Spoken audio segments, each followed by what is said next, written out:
Hey everyone, so today I have a super cute, stunning red set of nails with some blood roses. So I've gone ahead and prepped all of my clients' nails already. So I've pushed back her cuticles, gone in with my cuticle drill bit and etched the nail plates and dehydrated, primed, applied my forms, and now I'm going in and applying just a thin, clear base for my structure. And the brush that I'm using today is the Big Boy from CJP. It isn't size compared, it's just called the Big Boy, but it's quite a big brush.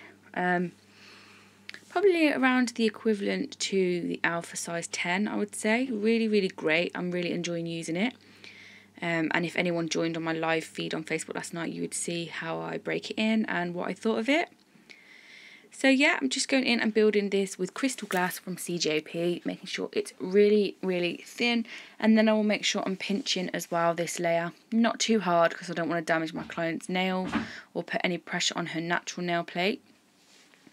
And then I'm going in after doing that on all of the nails, and I'm going in with Vamp. So I'm placing this just before the cuticle area, pushing it up to the cuticle area to try and get a nice like flush line. I don't want any bits and bobs. It's really difficult trying to get a nice rounded flush cuticle area when you're using such pigmented colours, but I was really quite happy with how these turned out.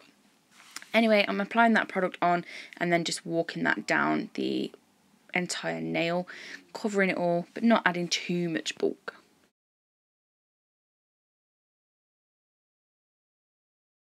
So I skipped out the ring finger because we're going to be doing that in black, and I didn't want to contaminate any of my liquid or my brush with any black. I wanted to keep the red nice and red. And again, I'm just going to do the same process on the middle finger, the index finger and the thumb. So I'll place the bead on, place it at the cuticle area, really try my best to get that cuticle area nice and flush and a clean line so it's really appealing to the eye. And then just walk it down with the body of my brush. And if there's not enough product there, I will go ahead and add a little bit more. So again, I'm just going to do this on the index finger, place it up, push it up towards the cuticle area, trying to get a nice flush line, and then dragging the rest of the product down with the body of the brush, cleaning up if I need to. But again, be careful when you're doing that because sometimes you can have red on your brush and then you can stain it even more by trying to poke it in there to get it flush. And as you can see, I didn't quite cover the entire nail, so I'm just going to go in with another bead, place it at the tip and then blend backwards into the previous product. Just with a light hand, there's no need to apply mega amounts of pressure, and making sure the majority of that product is in the centre of the nail so there's no bulk in the sidewall areas. And the thumb was also just Vamp.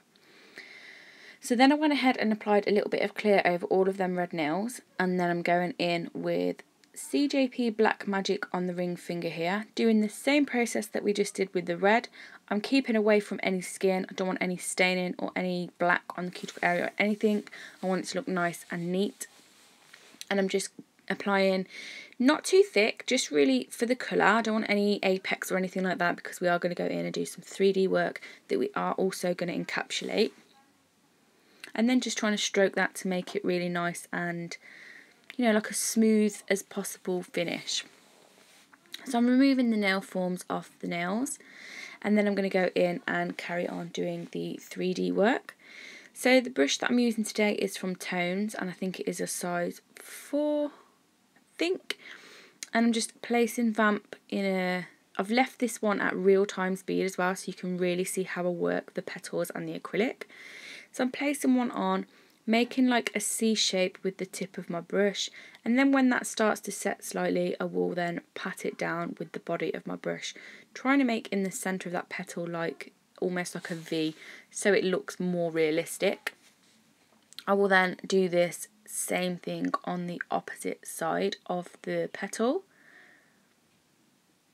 So again, picking up a small bead, placing it just opposite, letting it set a little bit, digging into it and then scraping into like a C shape, and then I will flatten it out with the body of my brush when I'm happy with that C shape.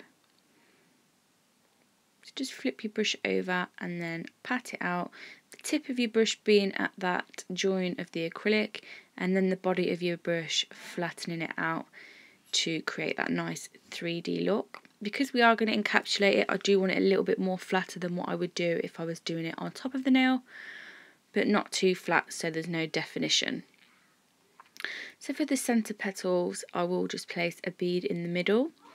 I will allow that to set, and then I will reshape my brush into a point, place that in the centre of the bead and go round. And when I start to feel that it's setting in place, I will go round and round, and then I'll just swipe into it to make like a swirl. And then as I'm swiping into that bit, I will push the rest of that acrylic out, again with the body of my brush, to flatten that down, to make a beautiful, flawless centre of a rose. And with that black underneath, it just looks absolutely gorgeous. I love blood roses. When you get them right, they just look so classy.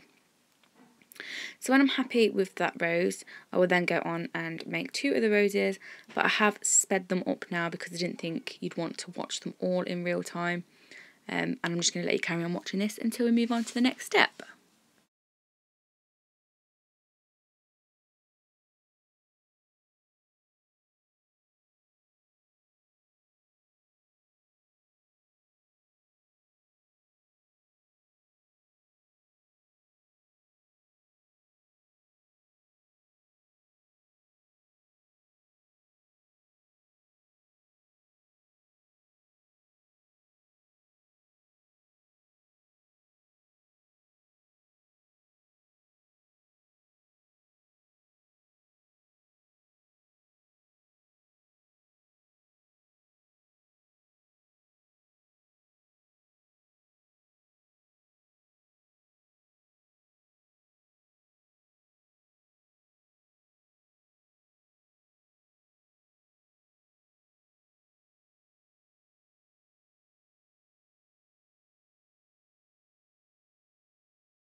Add any more on there, I just wanted to show you how beautiful they look.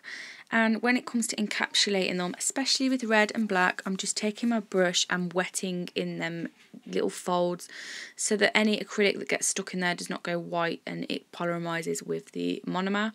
And that way you're not going to get that white patchiness, because it's so easy to get when you're encapsulating, and all the hard work you've done just gets ruined because you lose all that definition of the work you've done. And just on the side there you can see a little bit of acrylic had folded over, so I'm just going to scrape that out because we don't want any of them shadows.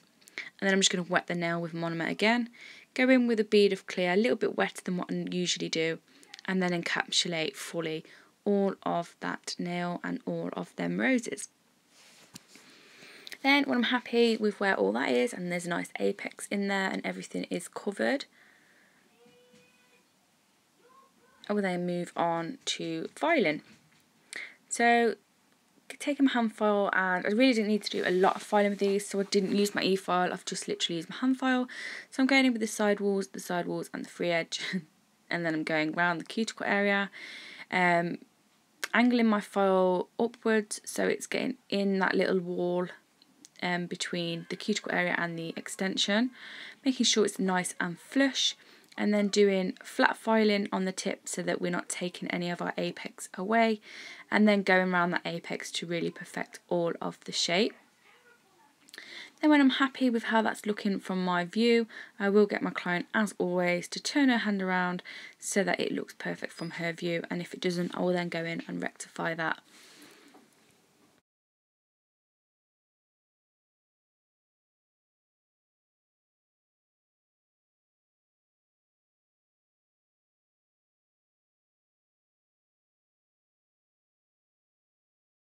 The nails were filed and shaped and buffed. I've cleaned away all the dust, and now I'm going in with CJP tack-free top gloss, and just look how beautiful these nails look. I really enjoyed doing these, and I was really happy with the outcome. My client absolutely loved them, and so did I. I just thought they were amazing. Not to blow my own trumpet like, but I just really loved them.